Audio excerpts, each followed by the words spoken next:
At a time when so many of us feel like our connections with people are distant and conversations are surface level, really engaging with each other takes intention.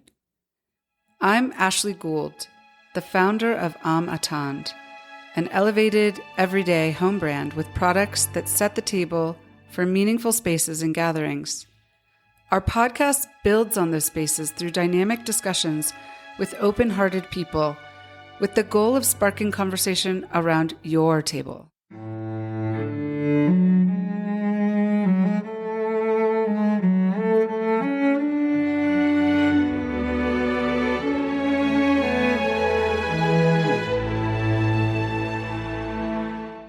It's my pleasure to welcome Autumn Bear to On the Table with Ashley today, a podcast where you rediscover your curiosity through open conversations and human connection. Autumn is a nationally board-certified acupuncturist with a private practice in Park City, Utah.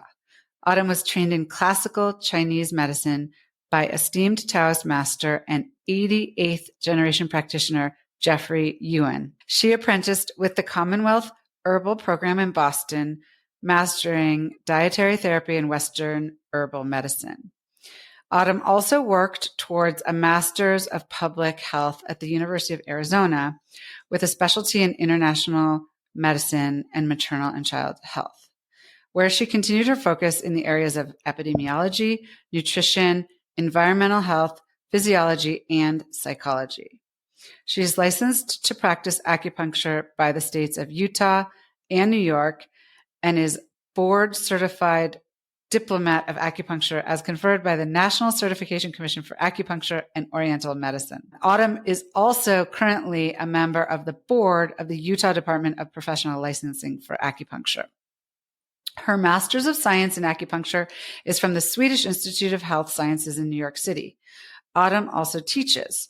She has taught as a professor at the Pacific College of Oriental Medicine in New York, as well as in programs focusing on integrating acupuncture into mainstream medicine at both the Université Paris Faculté de Médecine Paris Sud and at the Wu Ming Dao Healing Center in Moscow. You can find Autumn at her website, www.autumnbear.com, by email at autumn@autumnbear.com, on Instagram at Autumn Bear Acupuncture, TikTok at Autumn Bear Acupuncture LAC, and on Facebook at Autumn Bear Acupuncture. Welcome. Thank you. Thank you so much for coming. So I'm trying something new today. I want to ask you 5 questions that I ask every guest, and we're pushing this to the beginning of the show, and we'll see what format people like better. So my first question is, as we explore in my brand Attend, which means to take care of your soul in French, objects can hold a lot of meaning for us. They can tie us to the past, enable us to enjoy the present more, or even take us into the future. Can you share an object and let us know what its meaning is and why you chose it? This is actually a really hard question because I feel like there's so many things that we collect along the way in our lives that have meaning. I would say for me, it's a teacup. So my dad is a potter, and he's been a potter since I was a little girl. And I've rarely ever had to buy teacups or plates or bowls or any of those types of stoneware ever in my entire life. And there is something so absolutely lovely when I open my cabinet and there's a mix mosh of teacups, but I have a couple that I've had around. I think there's probably one I've had since my childhood that's been in my dad's collection and then now in my collection. And it's a little bit on the rustic side and, more delicate than the others. It's only 20 years old, but it's probably one of my favorite things because whenever life is hard for me, it's almost about having that moment to sit down, have a breath, take a cup of tea, and just sit with it for a few minutes because most big decisions aren't made in an instant. And life does have its ups and downs. Yeah. And the consistency for me is to be able to just sit down, whether that be by myself or with friends, and have a cup of tea and just be for a minute. I love that. So we have hand-thrown ceramics, and it's funny because our coffee mug is probably our best-selling item right now.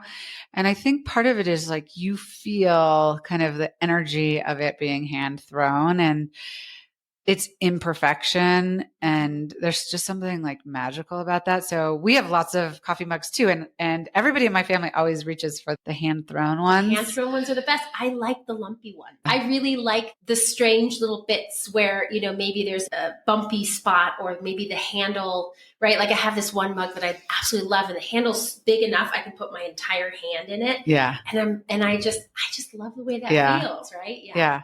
And you have the added benefit of your father having like made them, which is so cool. So I'd love to get a picture. Yes, of course. Okay. Absolutely. I have some that he made for me. That's so when cool. I left the house, he made me a whole set just for college and I still have some of those. That's amazing. Yeah. That's amazing. Really cool. Can you share a favorite tradition with us? It could be something that you did when you were young or something you do with your children.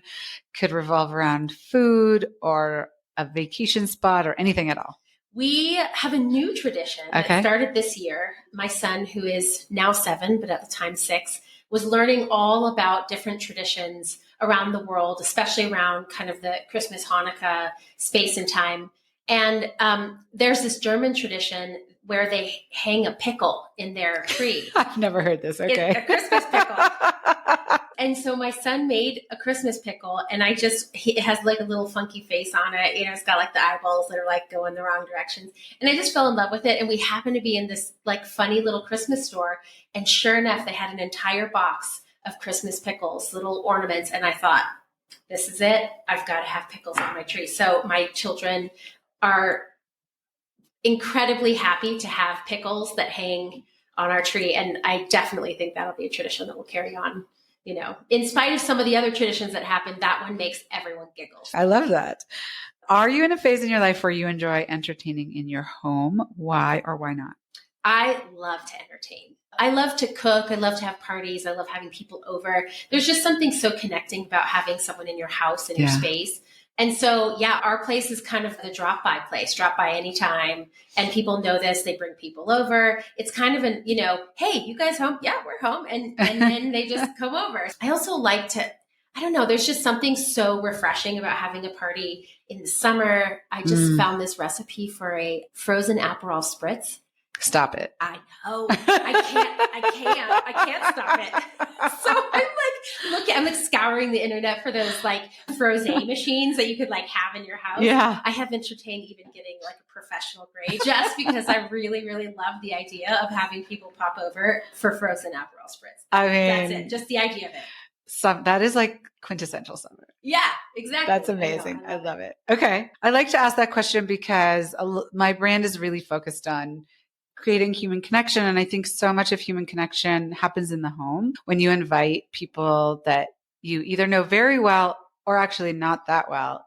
Either way, to sit down at a table, I think is one of the most beautiful ways to spend time together. Well, and we also, we moved here to Park City from New York City, and both locations are spaces that are very desirable and people love to visit. Yeah. But they're also expensive or it's hard to get a place or whatever. And so we just started to really just open our home for anybody who wanted to stay with us whenever they came into town.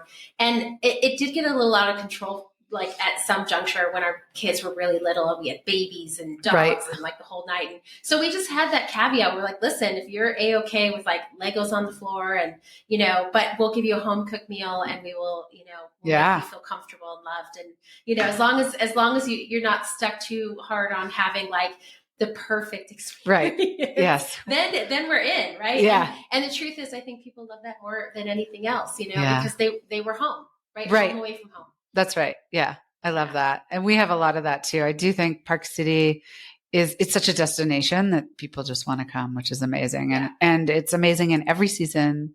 Yep. So you can have people all year round. Year round. Do you have one or two resources that you love, whether they're websites or books or other podcasts? And it could be on the subject of acupuncture, long COVID. Well, long COVID, unfortunately, there isn't a lot of resources out there. Yeah. And that is part of why I started diving in the first place. But I'll give you my favorite book. Okay. Because it's one that I keep on the shelf and we give it away. And it's called My Family and Other Animals. It's based on, so by Gerald Durrell is who wrote it. And it was based kind of loosely on his life. And it really takes place kind of, I think, late 30s, early 40s when the war is happening. And there's 4 children. Jerry's one of them. And his father dies. And this mother's left with this kind of very weak pensioners fund. And they're in England. They have a really hard time kind of just surviving in the gloom and doom. And so they up and decide to move to the island of Corfu.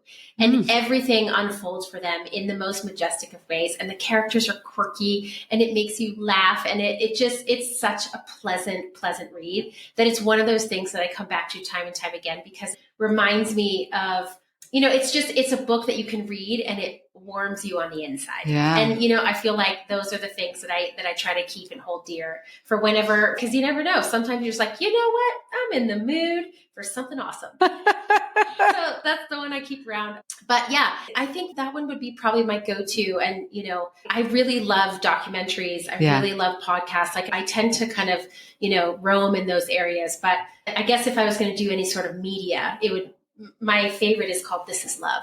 And it's I think you told me about this. Yeah, I told you about it. It's a really, really great podcast. It's like 20 minutes long. Yeah. And it's about people's passions. Okay. And I think that's really interesting. And it goes a lot with kind of what you're doing, right? Yeah. Very similar. And you're also writing a book. We're going to get into this, but just tell us a little bit about that right now. So I'm writing a book on long COVID in particular. Long COVID is a really complicated subject. There's a lot of controversy around it. There's a lot of physicians that aren't even sure they think it exists. But the going statistic at this juncture is the average is 10% of the global population has long COVID. And unfortunately, there doesn't seem to be anything that is helping these people heal. And there's a lot of drugs out on the market for other types of ailments, but it doesn't necessarily mean they're the right fit. And so people aren't really healing. And I've just stumbled into working with long COVID and I've had a huge success rate. And so I just decided, at this moment in time, this is really relevant and important for people to have this information. That's still a lot of people. And I feel like it's a really valuable piece of information to get out there. So we'll talk more about that as we get into it. But as that book becomes materialized, we'll add it to the show notes as well. Thank you. And then my last question for these 5 questions is, what do you do for yourself? Do you have a practice, a focus, a habit, or a daily routine that contributes either to your success or your well-being? That's a really good question. I wake up very early. Okay. I wake up between 5 and 5:30 every morning. And that's usually my time. The world is quiet at that time. And it gives me a chance to, whether I need to go work out or I need to sit and have a cup of tea, whatever it is, that's usually the time that I take to just center myself and find grace, because I have 2 small children. I have a chaotic life, I have big practice. So as the day kind of motors on, it's kind of like a steam train. It picks up speed and keeps on going. And so I find that is the best and most valuable time that I have. Yeah. And and it's really worth, even if it's getting up early, it's really worth that peace that I get to have for half hour in the morning. And that's so valuable to me. And are you a morning person, or did you make yourself a morning person to protect this time? I think I'm more of a morning person. Okay. I'm definitely not a night owl. I'm kind of an in the middle person. Like I'm really great between 1 and 3. You know what I mean? If I could have that time, it'd be great. But doesn't work out.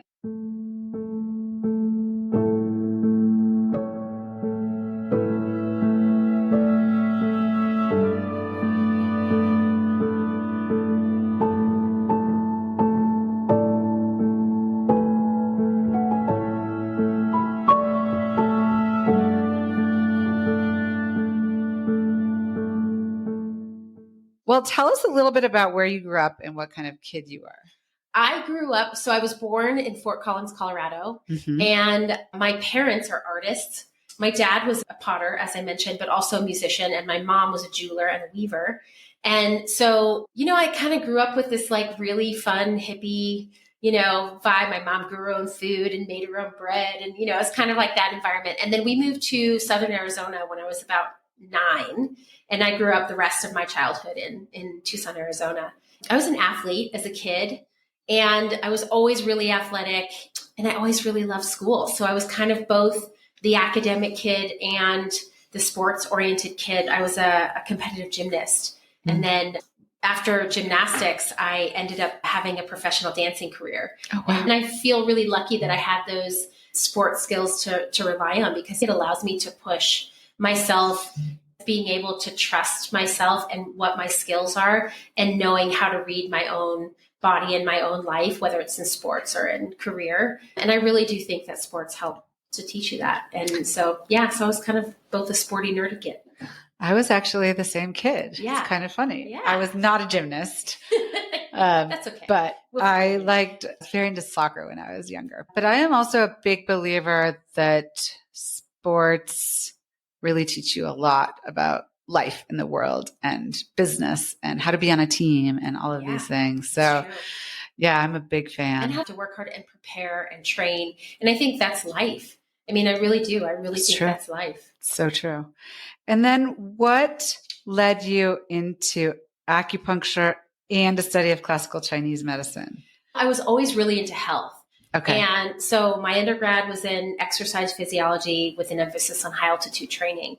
And I got through my undergrad and then suddenly realized I didn't want to be a lab rat. Oh, what am I going to do? So I enrolled at the University of Arizona in their public health program. And I thought, okay, this is what I'm going to do. And then I got to the end of my program and I realized I didn't want to be a government servant.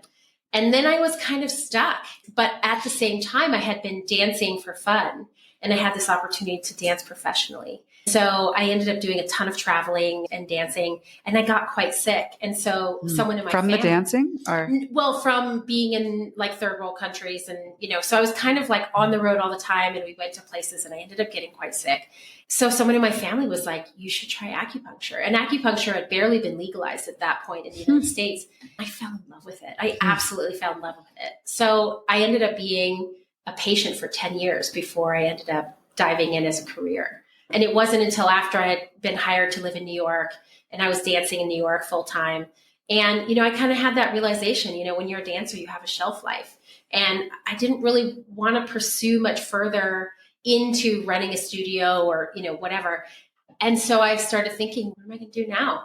And I was just chatting with someone thinking, I might explore acupuncture. And she was like, oh, there's this school in 26 between 7th and 8th. You should go check it out. And I did. And it was Jeffery Yuen's school. He had this very small school in New York City, and it no longer exists. He only ran it for a small number of years. And then I went to his open house, and it was like clouds parted. Oh, I was like, this is it. And that was it. And I never looked back. Okay. So tell us, for those unfamiliar, what is acupuncture? Can you give a primer on how it works? And then I want to dive into more of your training. Acupuncture is actually a really intricate system. It is under the hood of what we would call, so originally it was kind of titled Chinese medicine. We could call it East Asian medicine. There's kind of some changes in how things are being termed and titled and so on. But the idea is that it is an entire system of medicine. And really the tool, it's very similar to what you would look at in terms of Western medicine. There's diagnostics. We use particular tools in order to kind of elicit a healing response. The difference is that we're not using big MRI machines and, and blood work. We're using a whole different set of diagnostics. But overall, we're looking at patterns of the body and where there are imbalances. And our job is to figure out how to rebalance the things that have kind of gone out of whack. And, we have a whole bunch of tools in our arena. Acupuncture is just one tool. We've got herbs, gua sha, cupping. These are all modalities that have been practiced for thousands of years, and they all come into play together.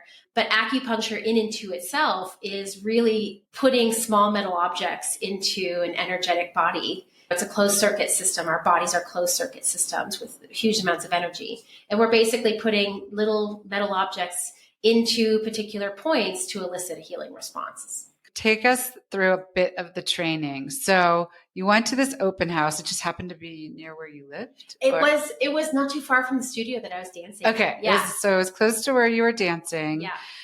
You obviously had like an immediate connection. Tell us a little bit more about that. And what did that training look like? And like, what does it mean to work with an 88th generation practitioner? It's kind of like lectures. So lectures with Jeffrey are kind of like taking a drink out of a fire hose. That's what it feels like. Okay. I mean, it's just this massive amount of information.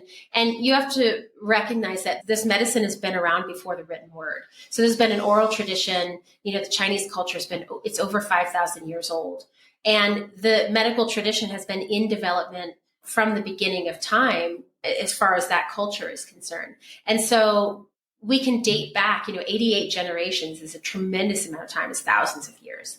And so we are taking in those traditions that have been honed and perfected so that we can then use them kind of not in their raw sense, but in their polished sense, right? Mm-hmm. And what is it like to study with an 88th generation? I mean, it's exactly what you would think. It's pretty tough. The training, I did 3 years year round. So it's a 5-year program that I did in 3 years.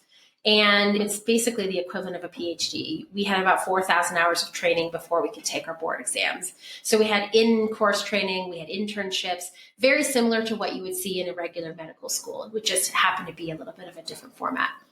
Mm-hmm. So, like, how big was your class? Like, how many people? I think there were 10 of us. So pretty small. Mm-hmm. Yeah, really intimate. And which was also incredible. I had probably 3 or 4 classes a day, each of them several hours. And then we would have clinic shifts towards the end of our schooling. We did clinic shifts with supervised clinical training. And I did everything from, I worked in an infectious disease clinic. I worked in an HIV clinic. I worked in a pain clinic. I did some geriatric work, which was incredible. I had these women, I called them my ladies. Mm-hmm. They were all between the ages of 85 and 93, and they were amazing. So, I got to work with some really, really neat people. And then I went into private practice after I passed my boards and got my license, and they kind of launch you out into the world, and you're like, okay, yeah, I'm here. No one was waiting for me.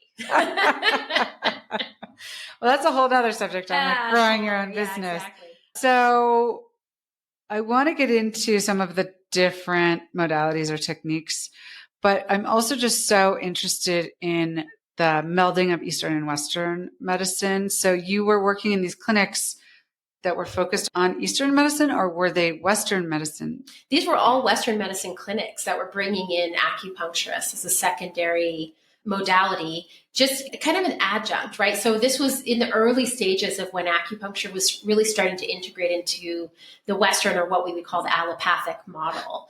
And, acupuncture is being utilized on so many levels. And it's a lot more popular now than it was back then when I first got started.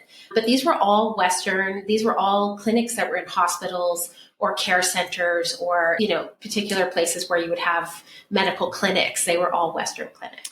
So, okay, I have a couple of questions. One is, I don't feel like I ever see acupuncture in a Western medical setting. So has that been going the other direction, or is it just depend on where you are? It depends on where you are. And I think a lot of it, a ton of cancer centers, especially around the United States, they're kind of the ones that have been at the forefront of integration. And I think they're seeing a lot of value in the integration of acupuncture and various different dietary therapies and other things like that are really, really helpful and beneficial. Every sports team in the United States has either an acupuncturist or someone that they go to. Ballet dancers, hockey players, football players, like you name it. There's a lot of it in sports. Definitely, I treat a lot of Olympic athletes up here in Park City. There's a huge need for it in the sports arena as well. But the integration into the Western model, I think it's something that they're starting to have inside hospitals and other clinics and doctors' offices, but it's still not completely. I look forward to the future when we're able to go to every clinic and every hospital and have complementary care as part of that model. Yeah. But it is a growing field. And I do think that there's conversations around it. I get a lot of referrals from the hospital. That's great. So I have a lot of I treat a lot of doctors, believe it or not. Surgeons, you name it. I treat every kind of physician out there. I think there's a lot more open-mindedness as to what capabilities we have to offer in tandem, right? Well, I hope to see more of that. And then I guess the other question I have is, okay, you have these two systems. How does it work when you combine them? Like, is it, you have Western medicine where you're prescribed like a pharmacologic medicine or something, intervention. And then you are not doing that. You have herbs and acupuncture and cupping and these other modalities. Does there need to be sort of like a discussion between practitioners on how best to serve the patient, or is it obvious? I mean, it's, I would never interfere with anybody's treatment protocol, right? They go to the doctor's like, we're going to give you these 10 drugs. Not that they do that, but sometimes. Yeah. So, and a lot of times the patients are the ones that are like, I don't want to take this many drugs. Do I have other options? Yeah. And so in that circumstance, a lot of times that conversation with their doctor is like, okay, what are the main things that I can take? And, and then acupuncture or Chinese medicine or a lot of other modalities can come in and help the person with part of the management of their care, depending on what it is. Obviously, if someone's in a car accident and they have massive trauma, like toot sweet to the ER, that's where they should be. Right. But I deal a lot with more chronic pain, chronic disease, autoimmune conditions, digestive disorders, places where the Western medical model really struggles. Okay. And then we kind of slot in the perfect space to be able to manage some of those places where the Western model is really, and I don't want to say inept, because I think it's a holes in their system. Yeah. In terms of where they're trained and how they see the body and how they look at healing. I think there's a lot of room for growth there and great room for conversations. I think that's where we fit in. Okay. And then how do people find you? So is it word of mouth? I don't mean you in particular. I mean, partially I mean you, but acupuncture or Chinese medicine, to say like, I've been going to the doctor and it's not working, right. or I'm being dismissed at my doctor. I just been reading a book on menopause, and there's been so many years of dismissal of women, of their symptoms, and how many symptoms can be related to menopause. I mean, we have HRT, we have certain things that, but like I can't take that, for example. So, what's available to me. And is it people who have read about it or heard about it? Like, how are they? That's a really good question. I mean, part of the challenges, and one of the things that I really am passionate about, is bridging that gap so that the conversations between the complementary care and allopathic care are actually stronger, and they are getting stronger. But for example, yes, I get a lot of people where they have all these like really bizarre symptoms, and because they're not life-threatening, and because lab work comes back and the doctors will look at the lab work and they're like, well, it looks pretty good, you're not dying, so live with it, right? Like it's like that live with it situation. Yeah. And the patients I see, I'm like, oh no, that sounds terrible. Like, let's not live with that. But we have other tools to be able to address those types of imbalances that you don't get from just a drug. And if you can't take the drug, I have a lot of, people who come in who are recovering addicts, right? And they've got pain management and they cannot take those pharmaceuticals because it just will spin them into ruin and destruction. And so we have to find other ways. And so some people come because they are tired of living, not feeling great, and getting brushed off and said like, oh, you're fine. It's all in your head. Yeah. Or nothing we can do about it. Live with it. Like I get a lot, though I do have a huge number of those patients. Okay. Some patients, they have a family member that's like, oh, I tried acupuncture for blah, blah, blah, and you should try it too. And they go, yeah, okay, I'll try it. Okay, I'll give that a go. So some of it is education and conversation around what our capabilities are, where we can fit into this bigger model. Some of it is people have tried it, they really like it, and they stick with it. Most people who come see me, they come for one reason and stay for another. Okay. Right? Because it is an amazing system of care that also includes longevity, right? This is about health, and it is a wellness model, not a sickness model, right? Like, no, if someone's looking for an acupuncturist, you can find there's lots, every state has different licensing. The National Commission, so the NCC-AOM has a website. Anybody who's registered, board certified is going to be in that. And then ask people. I bet if you asked 4 people, like, have you ever tried acupuncture?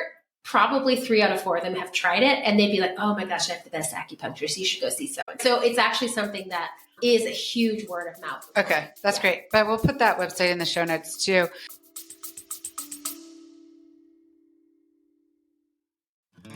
When do you spend the most time with the people you love? For us, it's at home, around the dinner table with family, or sipping cocktails in the living room with friends. So why not make that time even more meaningful by imbuing your gatherings with pieces that not only make connecting easier, but spark conversation around your table? Amaton's collection of small batch, artisan, quality-made pieces for tabletop and home are not only made for simple serving, they're works of art designed for daily use. Whether you're hosting a dinner party or sitting down for family game night, our collections create a sense of presence and peace in every home. Shop our collection of dinnerware, drinkware, serveware, and more at amatond.com.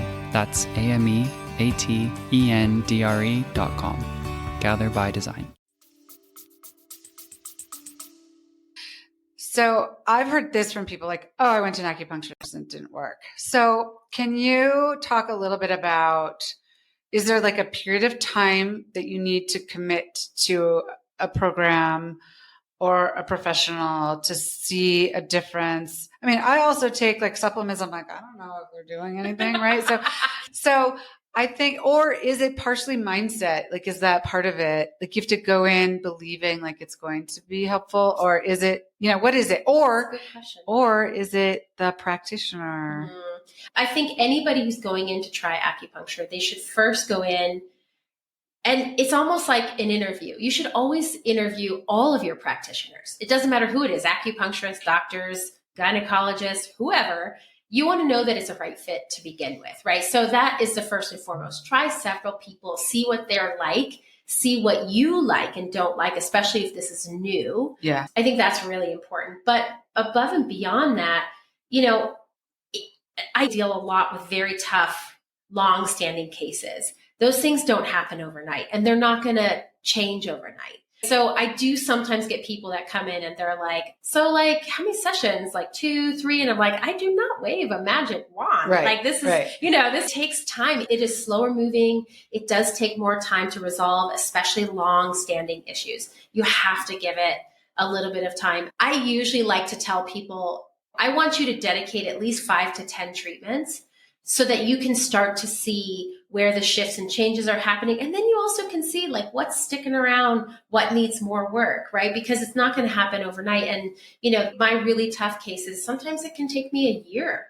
But, for someone who's been suffering for 15 years, 1 year is nothing, right? So let's talk about long COVID. So tell us how you kind of got into this as a specialization and the success that you're having, what you're doing, how long it took to see like for a patient or several patients, like that you were actually having some success with it. Well, I was treating patients with something called dysautonomia. Dysautonomia is a condition that can happen as a genetic condition, but more often happens as a result of a traumatic brain injury. So basically what ends up happening is if someone has trauma, the brain trauma, they end up having kind of this autonomic system dysfunction. The autonomic system rules all of our non-voluntary systems. So our heart rhythms, our temperature control, our sleep cycles, our digestive cycles, right? All of those are really non-voluntary. So when someone has dysautonomia, they can go really awry, and a lot of them at the same time. The challenge with that is that we have a multi-system dysfunction that's happening. And let me tell you, when it comes to multi-system dysfunctions, the Western model does not like that, because then you end up seeing a cardiologist and a gastroenterologist and a pulmonologist, and you're like off and running, right? So I started working with that population, and I was having tons of success. And I was like, ooh, this is good, right? And I was having people who had 4, 5, 6 head traumas, and post-concussive trauma, and they were having a harder time bouncing back. It affects people's lives in an absolutely huge way. Lo and behold, my patients are starting to come back online. They are able to multitask. They're able to, sleep better. Their digestive systems are improving. They can play with their kids without a migraine. Like there's all these things that happen. And so one of my friends who is a physician at the hospital, she was like, listen, we've got all these long COVID patients. And she and I were talking, and I was like, I think they look a lot like dysautonomia. And she was like, well, if you're having success with dysautonomia, do you think you'll have some success with long COVID? And I was like, I don't know, but let's give it a go. You know? And it turns out that long COVID is actually quicker to respond because viral load is very different than having head trauma. And so I just kind of started to dive in and started to see more and more patients, and of course, once I have like a handful, then they say to the people that they know that are like, oh, she treats long COVID, Yeah. So I ended up having these long COVID patients. So I really kind of fell into it, really. So tell us, give me one story. So I have this beautiful young girl who came to me. She was 16. We'll call her Sarah. So Sarah came in and she had gotten COVID and she was incredibly sick, meaning she could not hold down anything. So she would try to eat soups and she would vomit them back up. She couldn't eat anything. She tried all the anti-nausea drugs, nothing. It didn't even make a dent. She was at the point where they were talking about putting in a feeding tube. Yeah. And she's 16 years old, otherwise had been completely healthy. Her mom, who's a nurse, had just started to look around with a little bit of desperation, like, I have to find something before we do this G-tube. Don't want my kid going on a feeding tube. Yeah. She kind of ended up calling me by chance. It was really by accident. And so Sarah came in, and one of the big things that we can treat is in fact nausea, but also being able to, so short end of it is when you have something like vomiting in Chinese medicine, it's called rebellious qi. Okay. So it's going the wrong direction, right? You're supposed to eat and it's supposed to go downward. And she would eat and it would come upward. Yeah. We have these whole systems designed around rebellious qi. So I started working on her stomach channels and working on her digestive systems and really moving things downward. And she never had any vomiting, not a single bout of vomiting after her first treatment. In fact, it took us probably about 3 months to get her back in good working order. But from that very first visit, she was able to hold food down. And we had to go slowly. We had to really talk about food, how to eat it, what kinds of foods to eat, how we needed to nourish back her body. She had lost a lot of weight. She was just skin and bone. Could she even go to school? Or? She couldn't go to school. She was out of school for almost an entire year and had to make up going to school. And they were really worried. Like, this is like her entire life. I mean, her whole life was revolving around, she couldn't get out of bed. She had complete exhaustion. Of course, she's malnourished. So she came in and was able to make a complete and full recovery. I just saw her last week. She still comes in once a month and she's looking at colleges and she's got 1 year left. Yeah, she's doing great. So that's one story with somebody who had COVID and had a particular ailment.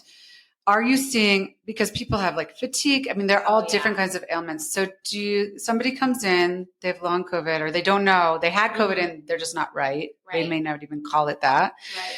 So do you do like an intake and talk about what their symptoms are and then you choose something different out of your arsenal depending on what it is? Right. Well, because the real value of doing Chinese medicine in our diagnosis is that we don't treat diseases, we treat people.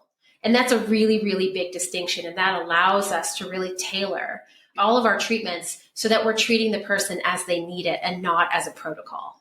I love that. Yeah. I mean, yes. Mm-hmm. So one person might present with, absolute fatigue and they are bedridden and they cannot get out of bed. Other people are going to present with digestive issues. Usually there's a smattering of other things that are happening simultaneously. And so because we're able to look at things and say, okay, yes, you've got all these things. This one's really severe. This one's a little bit less. We're not like, oh, well, we're only going to treat this one thing. And then you have to go to someone else for the other thing, right? We look at it as a system and an entirety. And it is a whole person. And this person has a life and they have children and they have jobs and they have all this stuff happening.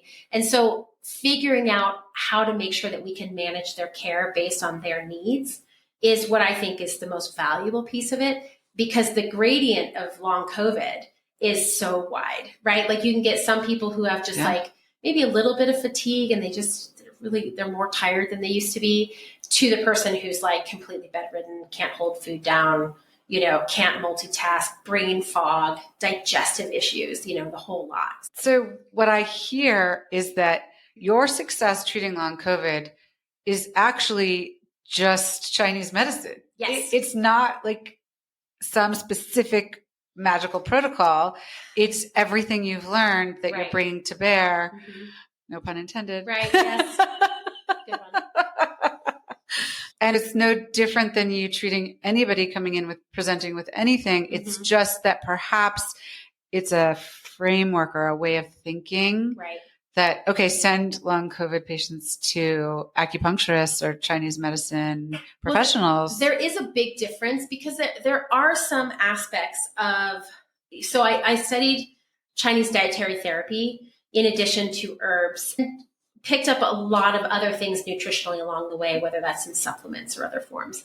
And so I personally do have an infrastructure set that I think about when I use long COVID, because I've been able to look at kind of the patterns that seem to be coming over and over. And while each person is different, I am seeing variations of the same thing with each person that comes in. And so I do have an arsenal that I've like, oh, this worked really well. And I will offer this to somebody and say, hey, here's what I've seen. Here's what I've done in the past. Let's try XYZ. And then we kind of like pick and choose what might be best for their symptoms. But generally speaking, some acupuncturists, this is the hard part, is that not everybody specializes in the same things, right? And so before I did traumatic brain injuries and long COVID, I worked specifically on autoimmune conditions and digestive disorders. So this was already really in my wheelhouse to begin with. But you might go to someone who's an acupuncturist and they do, accufacials. Maybe not the right person for long COVID because they spend a lot of their time thinking in a different modality. Okay. Some people are just focused on women's health, or maybe they're specifically focused on menopause, or fertility, right? So you want to, find somebody who believes that, what you have is treatable. There's even some acupuncturists who look at long COVID and they're like, I don't think I can treat that. And so it does vary from practitioner to practitioner. And that does make it hard because it's not a one size fits all for practitioners, and not everybody's going to be focused on what that person needs. Right. So hopefully with your book, that will help other practitioners to sort of have a framework to approach it. Yeah. When you say that you are seeing patterns, can you share some of those patterns? Are they patterns in what's working or in the symptoms, or? It's mostly patterns of symptoms. So usually what I'm seeing, fatigue seems to be like the kind of the biggest piece of what a lot of people are seeing. So I see a tremendous amount of fatigue. I definitely see a lot of digestive issues that come with that. But one of the things that's really interesting about long COVID is that it also kicks into gear other latent viruses like Epstein-Barr, which is mono, or chickenpox, which comes out as shingles, right? So it kicks into gear, or Lyme's disease, right, can get kicked up. If someone has had exposure to those, even if they're latent, COVID seems to also pop those guys into gear. God forbid they should have more than one of those at the same time. So that can be really challenging to their system. I see a lot of body fatigue and flu-like symptoms. So intermittent fevers, breathlessness occasionally, depending on the age and person. I don't see as much respiratory distress, but it does happen. And I definitely have a long COVID patient who has both fatigue and respiratory issues. And then some of the stuff I see are big histamine reactions. They start having these big responses to all kinds of stuff that they were like, I don't even understand what's happening, but I break out in hives. I've got like rashes. I get hot all of a sudden, and their face and body get red, right? Like almost like an allergic reaction. Yeah. So those types of things I'm seeing quite a bit of. Okay. Well, it's so fascinating. And I hope that your book will help, for other practitioners to be able to, or even patients to seek somebody out. Yeah. Well, and the goal of the book is it's not just about educating practitioners. The goal is really to give people an understanding that they get to participate in their own healing in a really big way. Because a huge portion of the success that I have isn't necessarily because of acupuncture. A lot of it has to do with dietary changes. Yeah. A lot. And the simplest things in how we choose our food and what sorts of food we choose can make or break someone's healing response. And that's the part that I want people to understand, is that there's actually a lot that people can do at home. So even if they have other pharmaceuticals that they have to bring on board, they still have options because those pharmaceuticals usually just, usually there's like one or two for this and one or two for that. And then there's another, and they end up on piles of medication, but they're still bedridden or they're still on disability. A lot of these patients come in, and when they're filing disability, the questions that get asked, like the baseline, are like, can you get dressed by yourself? Can you take a shower? And I'm like, what kind of baseline is that crap? I love that the book is going to be an individual like myself could find benefit in that. Yes. I think that's wonderful. Yeah, it's important. I feel like a lot of And this is an area I'm really interested in learning more about gut health and digestion and all of these things. I listen to podcasts or I read things and people recommend this supplement or that, or eat this food or that food. And I just have to imagine like it's just not the same for every person. So I'm interested to hear and to read the book and see what it says. And I'm guessing that what works for this person is not going to work for that person. But maybe there are some baseline things. There are definitely some baseline things. And I think, the overall thing that I always like to tell people is that what I'm seeing, in all of these symptoms, there's this huge rise in inflammation, right? So a lot of what's happening with long COVID is this massive influx of inflammation that's happening all at the same time, hyper responsiveness of the immune system. So being able to calm down that kind of hyper sympathetic nervous system and hyper response to food, a lot of it comes with understanding how to eat whole foods and seasonal choices, right? So, if you live in the mountains, for example, if I said to you, I want you to go get a banana, you'd be like, I'm going to have to go a couple thousand miles in order to get a banana. Well, in part because our environment is helpful in nourishing what we are and who we are and how we survive our environment. So when we live up at altitude, we actually really need good blood building resources to survive at altitude, which is really different than if you live in Southern California. If you want to go out for sushi 3 times a week in California, okay, cool. It's warm. There's a lot of fish is widely available, right? Those are things that we can eat, digest, survive on, and we don't need to have the same blood building resources at sea level that we do at altitude, right? So some of those choices are really important in how we function. Yeah. Eating as close to the earth as possible. That's critical. That's really critical because the more preservatives you have and the more easy food that you come by, the less nutrient density we have. That's really, really important. That nutrients is everything. So, those are a few things that I like to tell people, like there's some big choices that you can make. Can you explain the role of the meridian system in acupuncture? Yeah. So there's 12 main meridians that run in the body. And the meridians run somewhere what they consider to be between the skin and the muscle, right? So it's kind of this interstitial space that those meridians run, and they run the entire length of the body. So 12 channel systems, they all relate to an organ system. They all have jobs, and it's actually a pretty intricate channelway system. And there's 365 points that reside on those channels. So when we're looking at someone's diagnostics, we take pulses and we look at the tongue, and the tongue has a little map on it, right? So you can look at a little map. I'll send you one. Okay. So in case anyone's curious. So we're looking at these organ systems as they relate to the body and what their functions are, right? So this is part of the training. And we take pulses, and each organ has its own pulse. So I'm looking at your heart rhythm, not just your heart rhythm, but like, what's the consistency of blood? How are your fluids? Do you have good circulation? I can tell a lot by looking at someone's pulses, right?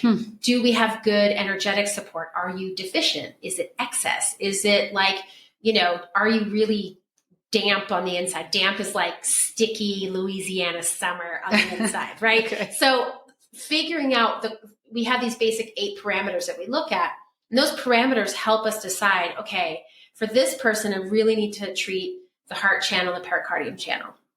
And so that deals a lot with anxiety. It has a lot to do with, like sometimes people get panic attacks, right? So if someone has panic attacks, I'm always going to look at their heart pulses. They often have restless sleep, right? They might have a lot of worry, and they'll have a crack that goes all the way down their tongue to the tip, right? That usually tells me there's emotional challenges that this person is dealing with. So when I look at those, then I say, okay, I'm going to choose, I'm a minimalist. So I usually choose, maybe 10 to 15 points.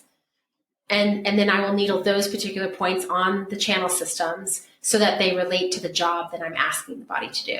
Okay, this is so fascinating. Yeah. So does the tongue ever change? Like, let's say somebody it does? It does. It totally changes. So if somebody has anxiety and they have this crack down their tongue and then you help them, that could totally change. Yes. Oh my gosh, that's crazy. And the pulses change very easily. They actually change a lot faster than the tongue itself. Okay. But the coat of the tongue tells us a lot. The body of the tongue, whether it's swollen or thin, if it has those little like ripples on the side, those are called scallops, right? If it's scalloped, that means it's swollen, right? So is that inflammation, or are things not holding in place properly, right? So there's a lot of information you can get from just looking at the tongue and taking the pulses. Do you treat your family? You know what? There's this idea that we can never completely treat our families as well as we can treat a stranger, mostly because we have too many energetic ties to the people and we have a lot of baggage with people that are in our wheelhouse, right? Yeah. And so it can shadow your decision-making, and it can shadow that totally makes sense how you would treat them. And so usually I don't. My husband loves to get injured playing tennis. So if he injures himself playing tennis, I'll usually. I'm sure he doesn't love to do it. No, he doesn't love to do it. My kids love acupuncture. They love cupping. So my kids will often, if they're getting sick, they'll be like, "Mama, I think I'm getting sick. Will you put some cups on?" So like I might do like little things. You know, my mom comes in town. She's like, "My neck's bugging me," so I might do like a small little thing, but I don't treat them consistently. Do you have somebody else treat them? I do. Well, my kids, I don't think they're ready to go to somebody else. I do have an herbalist that I work with, and she treats my kids. Okay. They're much more apt to do herbs. I have a laser, and I use laser on children often because they're much more open to it, and it's kind of fun, right? So I try to find. What do you use a laser for? So there's different lasers that you can utilize on acupuncture points to elicit a similar response. So you can actually, they've done all this research on different hues of laser that you can actually elicit energetic responses on the channel systems. So instead of using a needle. That's right. Yeah. So for kids, I'll use cupping, I'll use ear seeds, I'll do, like because I use a lot of moxa. Moxa is an herb that you burn over the surface of the skin. Okay. So kids love that. They're totally down for that. Well, and I do understand what you're saying. Like sometimes we have a blind spot with people we love and you wouldn't want to do that. Mm-hmm. So that makes sense too. But my husband, when I was going through acupuncture school, we weren't legally allowed to treat out because we weren't licensed yet. And so he had, but I kept saying like, I really think you should go see an acupuncturist. So he saw an acupuncturist other than me for years and years. And he'll still go to another acupuncturist. Yeah. He sees other people just because A, it's easier to get it on their schedule. And B, I'm not treating him at 9:00 at night, right. When I'm super tired. Right. And do you see an acupuncturist? I try. Sometimes I feel lazy and I will lay on my couch and give myself a treatment because I'm too lazy to go. And it depends. I get a lot of different types of body work. Okay. I will pick and choose based on kind of where I'm at and what I need. I do go in for acupuncture. I do herbs. I work with a nutritionist. Just because I have a great base of knowledge doesn't mean that I shouldn't consult with other people to kind of help give me good feedback. Because I do think that that's ultimately really important for all practitioners. Yeah. Yeah, absolutely. Mm-hmm. I talked to Kinley Merchant, who's a therapist down in Salt Lake, and she talks about the importance of therapists getting therapy. Yeah. And, it seems, so I kind of like to ask that question for experts to see what they're doing for themselves. Yep.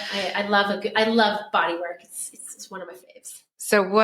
So there's so many different kinds of body work. When we found somebody who's wonderful in Salt Lake City, like to me, it's very important. We also had a great place in San Francisco. Like people really understand the body and understand what's happening. So they're all different. There's like ART, they're all different kinds of body work, but what do I do? Or look for, in a practitioner? Yeah. It's personality fit just as much as anything else. I will often go through their reputation. Like I'll look at their websites and kind of make decisions based on their education or based on how many years of experience. I love seeing people who have good experience. They've seen more. They have more. Yeah. Like you just have more practice. It doesn't mean that I won't see someone who's, been out of school for 4 or 5 years, but I tend to look for someone who has more experience. Yeah. So I get anything from chiropractic to massage. I'm really down for any and all of it. Like I'll have Reiki and I love cranial sacral work. That's a big one for me. I do a lot of work, I'm constantly like this all the time. So having my own back worked on and having my own chest opened and, it's super important. Yeah. Yeah. For my physical body, just, let alone my emotional emotional. So how much time would you allocate to, like, let's say in a week or a month, to not any particular modality, but to modalities? Well, there's lots of things that we can do at home, right? So I always am a big advocate of people doing Qigong, which is a type of meditative movement. It's incredible. It's like acupuncture, but you get to do it yourself. Qigong or Tai Chi, those are great things you can do at home. Exercise is important, but it doesn't mean that you should run on a treadmill and lift weights like 7 days a week, right? There's actually all sorts of studies that have been done on longevity, and the basic 5 things that come to aid in longevity, the number one is just being active. And I think walking and understanding how to take breaks is super important. So exercise and movement, but you want to do something every week, right? Like not just, maybe you want to do some breath work. Breath work is really important. Stretch, wear sunscreen. It's like you kind of like make small decisions every day. Yeah. That all play into your well-being and longevity, right? Eat plant food, less sugar. Don't overindulge in alcohol. All of those are wellness choices, right? Yeah. And that doesn't mean you have to like do anything in particular. You just wake up and make the best possible choices you can for your health, right? Yeah. And I think it's really important. I value very much how people decide. That's why people end up seeing me, right? It's like when things go sideways, and just allowing them to understand how valuable those choices are. Yeah. Daily. Yeah. The small things every day. Little things that add up to a lot. One of the things that I'm going to do some more research on this too, is like, I actually think I've over-exercised. Like, it's been so ingrained since I was young. Like, right. You have to exercise, and you have to exercise hard. And the research now is showing like, yeah, maybe it's 80-20. I mean, And not even like so they did this study on like these centenarians, like people who lived over 100. And we're not talking like in an old age home. We're talking, these are people that are like out, doing their life thing. And the five things, they eat beans. Like, this is globally, right? Okay. This is the commonalities, the 5 commonalities. They eat beans.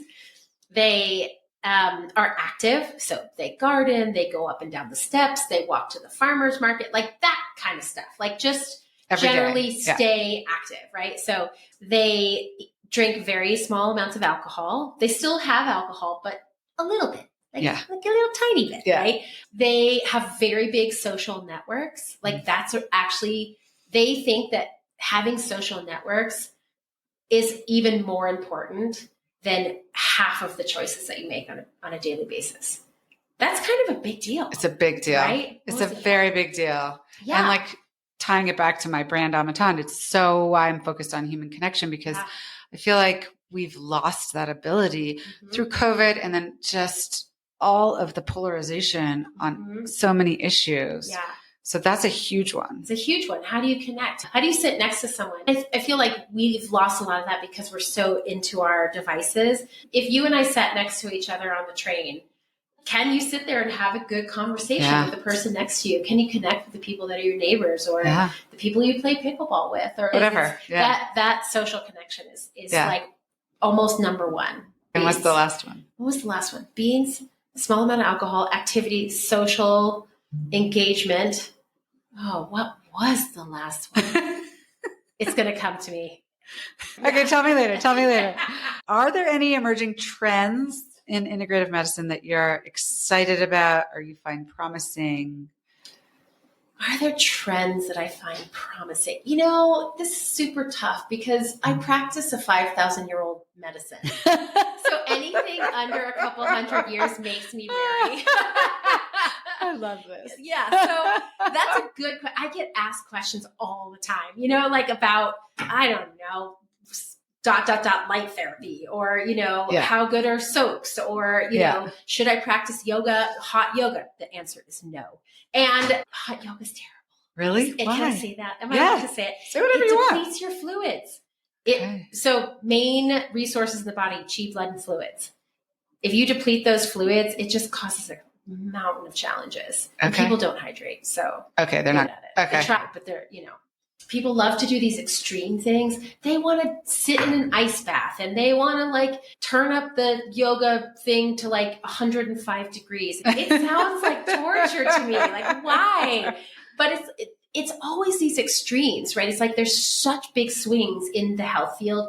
Oh, you should only eat like 90% protein and 5%, I don't know, squash, whatever it is. Eggs are good. Eggs are bad. Eggs are good. Eggs are bad. Eggs are good. Eggs are bad. Like everybody's, right? It's like no carbs, only carbs. Like it's just so extreme to me. And I'm just like, you know what? Number one, I just feel like we have collectively gotten into this massive eating disorder where people are not enjoying food.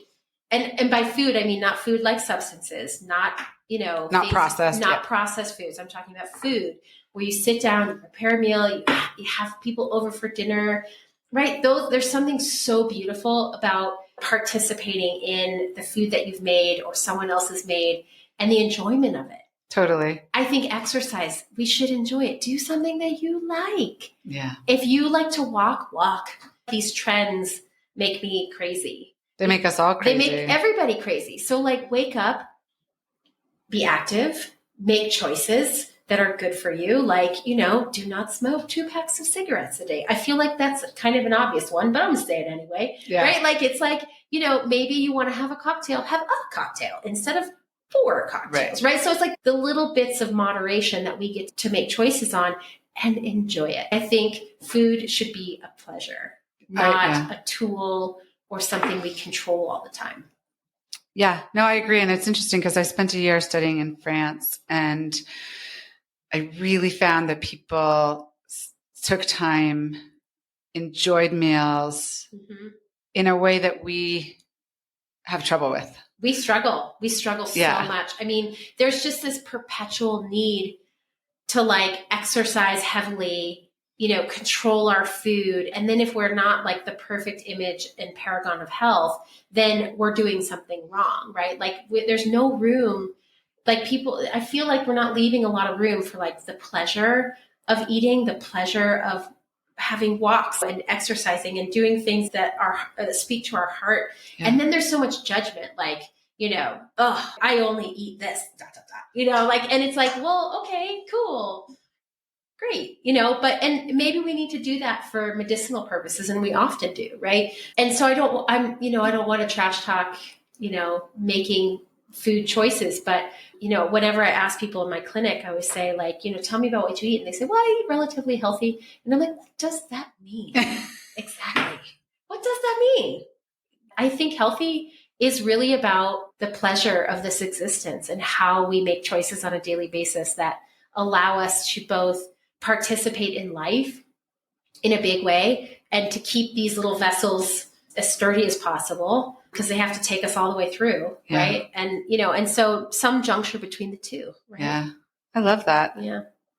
Is there anything that I haven't asked you that you would like to share with listeners?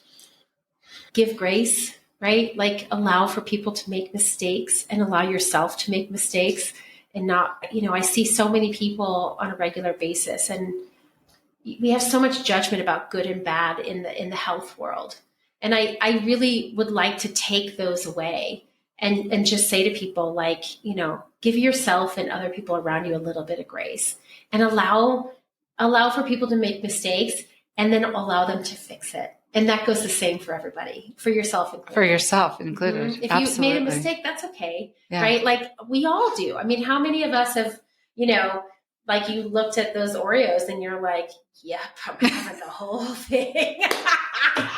and then you get done and you're like, oh no. You're like, right? I did not just do that. I shouldn't have, but I did, right? You did it, right? It's not the end of the world. And you wake up tomorrow and you start all over again and here you are. And then you say, okay, I might have overindulged yesterday, but today I think maybe I'll take a nice walk and I won't eat as much sugar and let it be that, right? That's it. And that's it. I love it. Mm-hmm. Thank you so much for joining me today. It has been not only a pleasure, but such a good reminder. I feel like so many of the things that you said are things that we know, like deep inside, but somehow we've forgotten. And we do have to get back to them, I think, particularly in the United States, Yeah. So it's such a wonderful reminder. And again, thank you so much. And I can't wait for your book. Oh, thank you for having me. I'm really, really happy to talk to you. And I feel like this connection is It's so precious, and I'm just really grateful that you had me on. So thank you. Thank you.